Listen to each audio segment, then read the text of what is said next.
Hi friends, welcome back to our channel. 5ാം ക്ലാസ്സിലെ social സയൻസിൻ്റെ സെക്കൻഡ് ടേമിൻ്റെ പുതിയൊരു ക്വസ്റ്റ്യൻ പേപ്പറിലേക്ക് എല്ലാ കൂട്ടുകാർക്കും സ്വാഗതം. ഇത് 2022-23 വർഷത്തെ ക്വസ്റ്റ്യൻ പേപ്പറാണ്. അപ്പോൾ എന്തൊക്കെ ക്വസ്റ്റ്യൻസ് ആണ് വന്നിട്ടുള്ളത്, ആൻസേഴ്സ് എന്തൊക്കെയാണ് നമുക്കൊന്ന് ഡീറ്റെയിൽ ആയിട്ട് നോക്കാം. റെഡിയാണോ?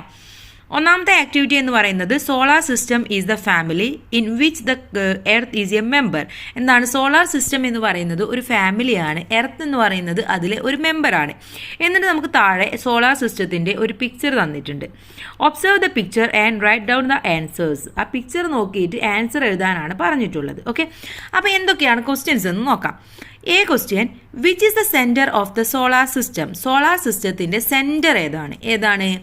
സണ്ണാണ് അല്ലേ? അപ്പോൾ answer sun. Second one, name the planet in which asteroids are located. ഏതായിരുന്നു? മാർസും ജൂപ്പിറ്ററുമാണ്. Mars and Jupiter. Third question, list out the conditions to consider a celestial body as a planet and complete the table. ഒരു celestial body ആവണമെങ്കിൽ എന്തൊക്കെയാണ് അതിന് വേണ്ടത്, എന്തൊക്കെയാണ് അതിൻ്റെ കണ്ടീഷൻസ് എന്നാണ് ചോദിച്ചിട്ടുള്ളത്. ഒരു കണ്ടീഷൻ ഇവിടെ കൊടുത്തിട്ടുണ്ട്, ഷുഡ് ബി സ്ഫെറിക്കൽ ഇൻ ഷേപ്പിൽ സ്ഫെറിക്കൽ ആയിരിക്കണം. ഇനി എന്തൊക്കെ വേണം? Should revolve around the sun, സണ്ണിന് അറൗണ്ട് ആയിട്ടായിരിക്കണം ഉണ്ടാവേണ്ടത്. Should revolve around the sun. Then should have its own orbit, അതിൻ്റേതായ ഒരു ഓർബിറ്റ്, അതിന് കറങ്ങാനുള്ള ഒരു ഓർബിറ്റും കൂടെ ഉണ്ടായിരിക്കണം. അപ്പോൾ ഒന്നും കൂടെ വായിക്കാം. Should be spherical in shape, should revolve around the sun, should have its own orbit. Okay, next one, second activity, the interconnected oceans are together known as the world oceans. ഒരുപാട് oceans ഉണ്ട് അല്ലേ? നമുക്കറിയാം. ആ oceans ഒക്കെ കൂടെ Inter connect ചെയ്യുമ്പോഴാണ് നമുക്കവിടെ ഒരു വേൾഡ് ഓഷ്യൻസ് ആയിട്ട് മാറുന്നത്. A question, which ocean is the most highly fished in the world? ഏതാണ് ഏറ്റവും കൂടുതൽ ഫിഷ് ഉള്ളത് എന്നാണ് ചോദിച്ചിട്ടുള്ളത്. ഏതാണ്? പെസിഫിക് ഓഷ്യൻ ആണ്. Pacific ocean. B question, which ocean encircles the North Pole? North പോളിലുള്ളത് ആർട്ടിക് ഓഷ്യൻ ആണ്. Arctic ocean. Then C question, in what ways does man utilise the oceans? എന്തിനൊക്കെയാണ് ഒരാൾ ഈ ഓഷ്യൻസിനെ യൂട്ടിലൈസ് ചെയ്യുന്നത്, എന്തിനൊക്കെയാണ് ഉപയോഗിക്കുന്നത്? എന്തിനൊക്കെയാണ്? Fishing, transport, minerals deposit. ഇതിനൊക്കെയാണ് നമ്മൾ മെയിനായിട്ട് ഓഷ്യൻസിനെ ഉപയോഗിക്കുന്നത്. എന്തിനൊക്കെയാണ്?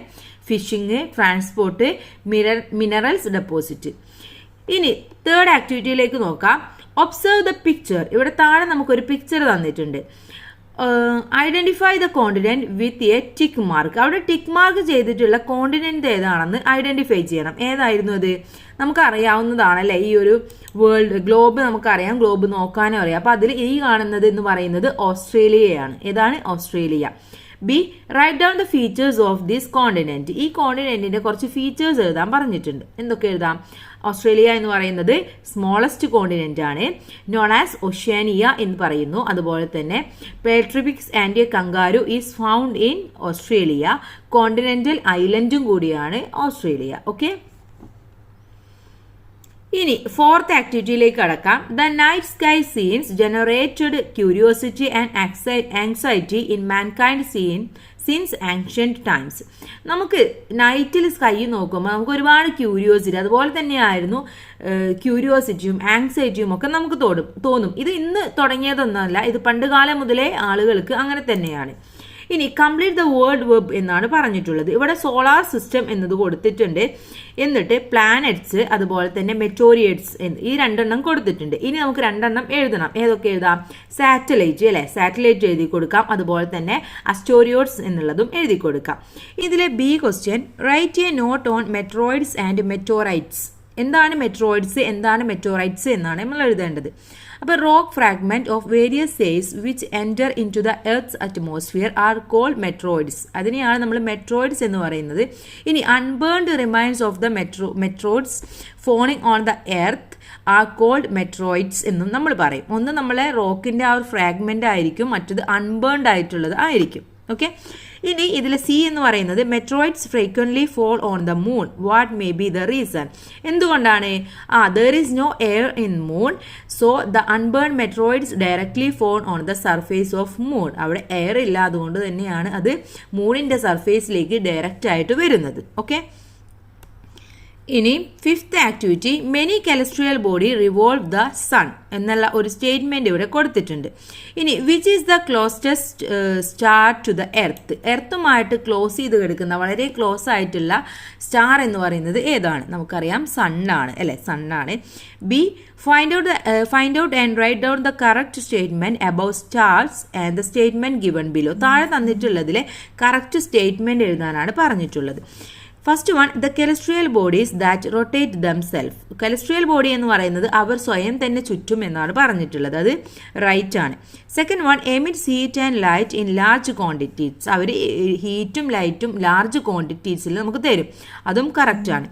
ഇനി റിവോൾവ് ഓൺ ഇറ്റ്സ് ഓർബിറ്റ്, അവർ അവരുടേതായ ഓർബിറ്റിൽ തന്നെയാണുള്ളത്, അത് ശരിയാണോ? തെറ്റാണ്. ഇനി celestial bodies burn by themself, അതും കറക്റ്റ് ആണ്. ഓക്കെ, ഇനി നെക്സ്റ്റ് ക്വസ്റ്റ്യൻ എന്ന് പറയുന്നത് ഇതിലെ സി ക്വസ്റ്റ്യൻ ആണ്.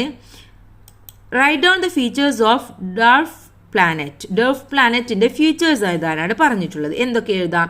It should have സ്ഫെറിക് shape, should revolve around the sun and should have its own obstacle free at orbit.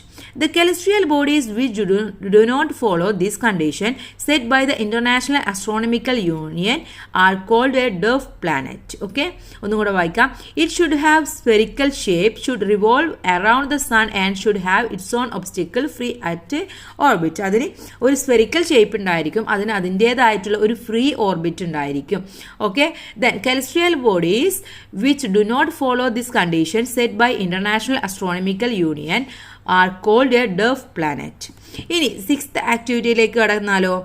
Sixth observe the outline and complete the table given below. താഴെ തന്നിട്ടുള്ള outline നോക്കിയിട്ട് അതിന് താഴെയുള്ള table complete ചെയ്യാനാണ് പറഞ്ഞിട്ടുള്ളത്. ഒന്നാമത്തേത് ഫീച്ചേഴ്സും അതിന്റെ കോണ്ടിനെന്റ് അല്ലെങ്കിൽ ഓഷൻ ഏതാണെന്ന് എഴുതാനാണ് പറഞ്ഞിട്ടുള്ളത്. First question, India is in the continent. India ഏത് കോണ്ടിനെന്റിലാണ്? ഇന്ത്യ ഏഷ്യയിലാണ്. അപ്പോൾ അവിടെ ഏഷ്യ എന്നാണ് നമ്മൾ എഴുതി കൊടുക്കേണ്ടത്. ഇനി the largest ocean which has more number of island. ഒരുപാട് ഐലൻഡുകളുള്ള ഓഷ്യൻ ഏതാണ്? പസഫിക് ഓഷ്യൻ ആണ്. Okay, Pacific Ocean. Third one the continent located between the Pacific Ocean and the Atlantic Ocean. Pacific ഓഷ്യനും അതുപോലെ തന്നെ അറ്റ്ലാന്റിക് ഓഷ്യനും ഇടയിലുള്ളത് ഏതാണ്? ഏത് കോണ്ടിനെന്റ് ആണ്? ആഫ്രിക്ക. ഓക്കെ, ഉത്തരം ആഫ്രിക്ക. ഇനി ഇതിലെ ബി ചോദ്യം, which are the Indian research centres in Antarctica. അന്റാർട്ടിക്കയിലെ ഇന്ത്യയിലെ റിസർച്ച് സെന്റേഴ്സ് ഏതൊക്കെയാണെന്നാണ്. ഏതാണ്? മൈത്രി and Bharati. Okay, Maitri and Bharati. ഇനി ഇതിലെ സെവൻത് ആക്ടിവിറ്റിയിലേക്ക് കടക്കാം.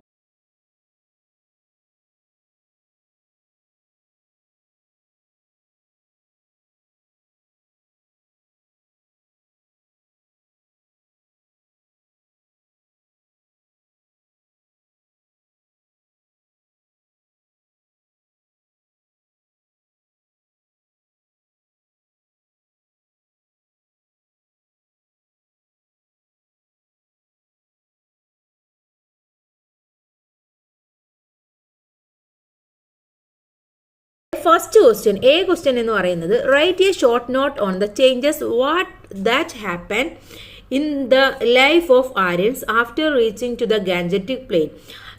ആര്യൻസിന് അവർ ഗാൻജറ്റിക് പ്ലെയിനിലേക്ക് വന്നപ്പോൾ ഉണ്ടായ മാറ്റങ്ങൾ എന്തൊക്കെയാണെന്ന് ഒന്ന് നോട്ട് ചെയ്യാനാണ് പറഞ്ഞിട്ടുള്ളത്. അത് വെച്ചിട്ട് ഒരു ഷോർട്ട് നോട്ടാണ് ഉണ്ടാക്കേണ്ടത്. അപ്പോൾ അതിൽ എഴുതേണ്ട പോയിന്റ്സ് എന്തൊക്കെയാണെന്നൊന്ന് പറഞ്ഞു തരാം. Okay, our begin of settled life, ഒരു സെറ്റിൽഡ് ലൈഫിന് അവർ തുടക്കം കുറിച്ചു. ഇൻക്രീസ് ഇൻ അഗ്രികൾച്ചറൽ പ്രൊഡക്ഷൻ അവർ കൂട്ടി.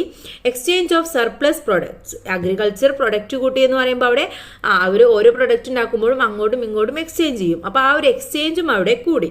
Agriculture became the main occupation, agriculture എന്ന് പറയുന്നത് അവരുടെ ഒരു പ്രധാനപ്പെട്ട ഒക്യുപ്പേഷൻ, ഒരു ജോലിയായിട്ട് മാറുകയും ചെയ്തു. ഇനി ഇതിലെ ബി ചോദ്യം, which metals were used by the Aryans to make tools and weapons when they reached to the Gangetic plain. അവർ ഗാൻജറ്റിക് പ്ലെയിനിലേക്ക് എത്തിയപ്പോൾ എന്തുപയോഗിച്ചായിരുന്നു അവർ ഈ ഒരു വെപ്പൺസ് ഒക്കെ ഉണ്ടാക്കാൻ തുടങ്ങിയിരുന്നത്? എന്തൊക്കെയായിരുന്നു? ബ്രോൺസും കോപ്പറും ഉപയോഗിച്ചുകൊണ്ടായിരുന്നു അല്ലേ. ഇനി eighth activity, society of writers existed during ancient of Tamilakam. തമിഴകത്തിൽ ഒരുപാട് റൈറ്റേഴ്സ് ഉണ്ടായിരുന്നു അല്ലേ. ഇനി ഇതിലെ A question, name 3 important works included in the Sangam literature. Sangam ലിറ്ററേച്ചറിലെ ഏതെങ്കിലും 3 ഇമ്പോർട്ടൻ്റ് ആയിട്ടുള്ള വർക്കിൻ്റെ പേര് എഴുതാനാണ് പറഞ്ഞിട്ടുള്ളത്. ഏതൊക്കെയാണ്? പത്തുപാട്ട്, അതുപോലെ തന്നെ അകനന്നൂറ്, പുകനന്നൂറ്, ഇതൊക്കെയായിരുന്നു. അകനന്നൂറ്, പുറനന്നൂറ്, ഇതൊക്കെയായിരുന്നു പ്രധാനപ്പെട്ട അവരുടെ സംഗം ലിറ്ററേച്ചർ എന്ന് പറയുന്നത്. ഇനി കംപ്ലീറ്റ് ദ ടേബിൾ എന്നതാണ്. ഇവിടെ കുറിഞ്ചി എന്ന് കൊടുത്തിട്ടുണ്ട്. അതിൻ്റെ ജോഗ്രഫിക്കൽ ഫീച്ചേഴ്സും മെയിൻ കൾട്ടിവേഷനുമാണ് നമ്മൾ എഴുതേണ്ടത്. അപ്പോൾ അവിടെ എന്തായിരുന്നു അവരുടെ ജോഗ്രഫിക്കൽ ഫീച്ചേഴ്സ് എന്ന് പറയുന്നത്? ഹില്ലി സോൺസ് ആണ് അല്ലേ, ഹില്ലി സോൺസ് ആണ്. അവരുടെ മെയിൻ കൾട്ടിവേഷൻ എന്ന് പറയുന്നത് പെപ്പർ ആയിരുന്നു. ഓക്കെ, അപ്പോൾ ഇത്രയുമാണ് ഈ ക്വസ്റ്റ്യൻ പേപ്പർ എന്ന് പറയുന്നത്. എല്ലാ ക്വസ്റ്റ്യൻസും നമ്മൾ ഡിസ്കസ് ചെയ്തു. അപ്പോൾ എല്ലാ കൂട്ടുകാരും നന്നായിട്ട് പഠിച്ച് എക്സാം എഴുതുക. നമ്മൾ ഓരോ സബ്ജക്റ്റ് ആയിട്ട് ഉടൻ തന്നെ അപ്ലോഡ് ചെയ്ത് തരുന്നതാണ്. അപ്പോൾ എല്ലാ കൂട്ടുകാരും ചാനൽ സബ്സ്ക്രൈബ് ചെയ്യാനും മറന്നു പോകരുത്. Thanks for watching.